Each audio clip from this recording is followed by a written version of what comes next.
Between 1987 and 1989, in what was the Somali Democratic Republic, anywhere from 50,000 to 200,000 members of the Isaaq clan were massacred. These massacres were carried out by the regime of Jali Mohammed Siad Barre and were an attempt to cling to power. All members of the Isaaq clan were considered enemies of Barre, whether they were men, women, or children.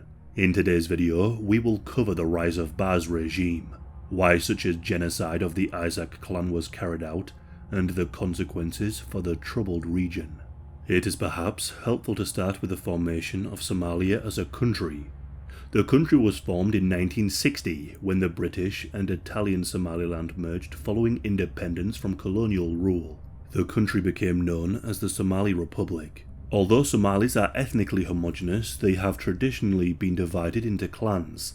These clans all have a common ancestor through the male line. One of the largest clans was the Isaaqs, mainly living in the north.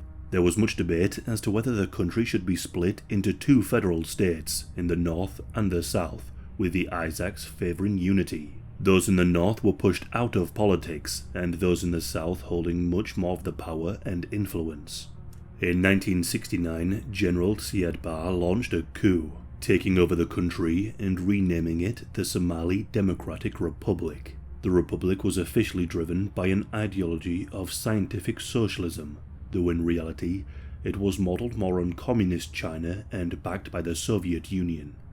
There were some early public work programs to improve the country, but it would not take long for Barre's regime to take complete control. All other political parties were banned, as Barre sought to buy clan loyalty through the selective distribution of wealth. In 1977, Barre invaded the Somali majority region of Ethiopia. Ethiopia too was backed by the Soviet Union, and they were seen as the better side to back in the conflict. Barre's aims of claiming more land and gaining internal support soon failed when the Soviet Union and Cuba sent support and troops to Ethiopia. By 1978, the attempted invasion was over, and Barre was defeated. As a result of the attack, there was a massive influx of ethnic Somalis fleeing from the Somali majority region of Ogaden into Somalia. It is estimated by 1979 that over 1 million refugees had fled, with over half settling in the Isaaq lands in the north. As a means of comparison, at the time Somalia had a population of around 4 million. This influx of people provided an opportunity to Barre. Not only could he leverage the presence of refugees to obtain foreign aid, but he would use the Ogaden refugees to deal with those he considered a threat to the regime. Notably, Barre was able to gain support from the United States both in terms of humanitarian and military aid. These Ogaden refugees, many of whom were part of the same clan as Barre, were given weapons. This force of refugees would be used to carry out murders, looting, and essay against the Isaaq people on a regular basis. Any requests made by the Isaaq people were ignored, increasing the animosity the Isaaq people felt against Barre's regime. Before long, these armed groups were trained by Barre's military and actively encouraged to attack the Isaaqs. It is perhaps unsurprising that many revolutionary and anti-government groups formed in the early 1980s. One notable group was the Somali National Movement, or the SNM. The Isaaqs organised a campaign against the regime, but would soon reform into an armed liberation movement. Isaaqs, regardless of affiliation, were all believed to be members of such movements by the Barre regime. Any anti-government action was punishable by death, and more besides. A scorched earth policy was adopted, where entire towns, livestock, businesses and farms would be destroyed at the slightest sign of dissent.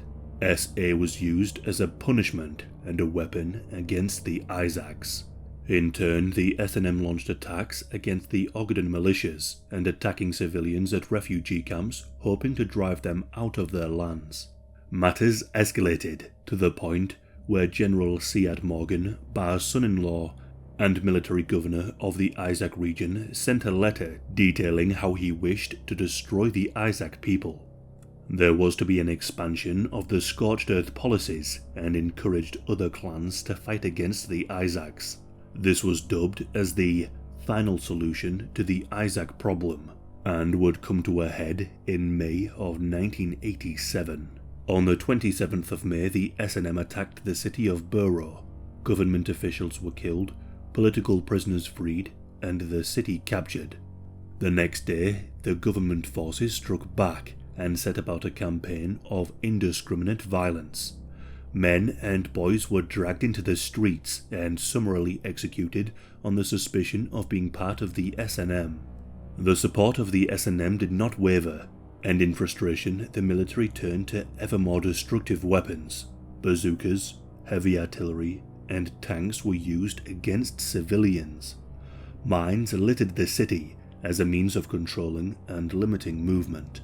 Also on the 27th of May, Hargeisa, the second largest city in Somalia, responded to fears of the SNM advance. Utilities were cut off, vehicles were confiscated to prevent fleeing, and government officials fled. All the while, the military looted what they could. Hundreds of Isaaqs were arrested, to the point where non-Isaaqs were released from prison as to avoid overcrowding. Some of the former inmates immediately were encouraged to join the military.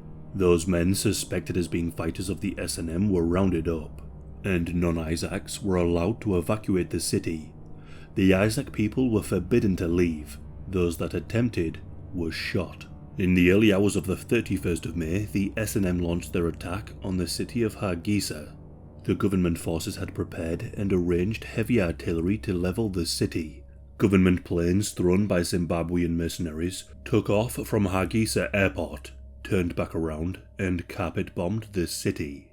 Civilians were seen as legitimate targets in such attacks due to their support of the rebels.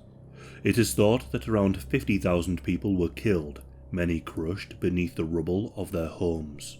As much as 90% of the city was completely destroyed by government attacks. Such was the destruction that Hargeisa was named Africa's Dresden. In the city of Barre, Isaaqs were violently massacred. Garroting, neck sliced open, and maiming were all used in a brutal fashion.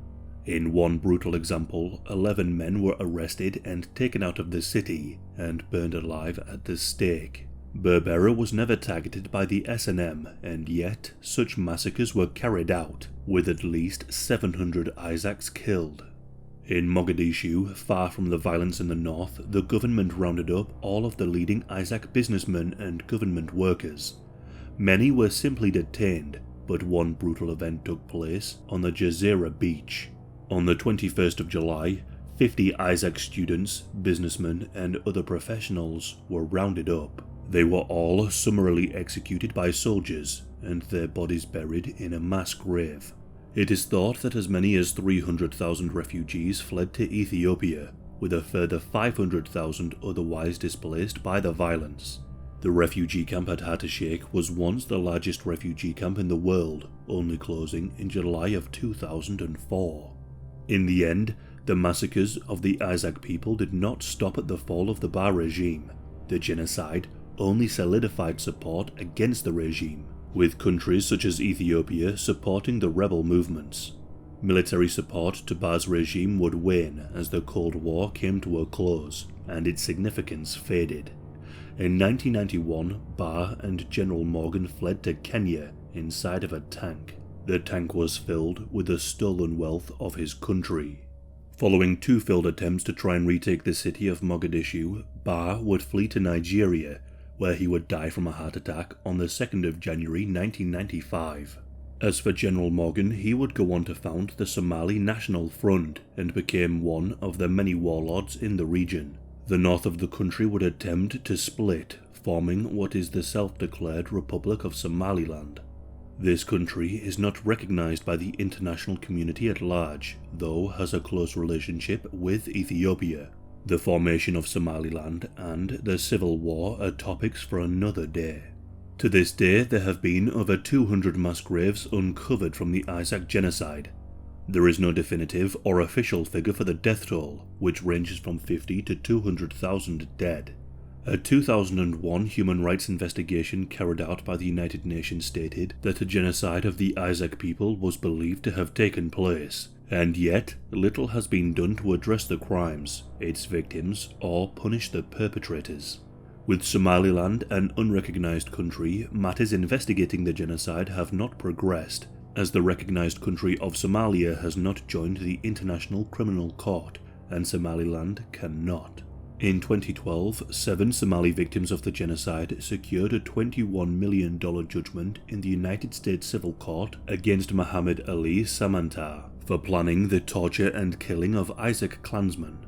The Isaaq genocide is a disturbing reminder of the dangers of the divide and rule politics of authoritarian regimes. With a one-party state in complete control, Barre sought to destroy what he saw as the biggest threat to his regime, the Isaaq clan. Barre sealed his own fate as the people rose against him.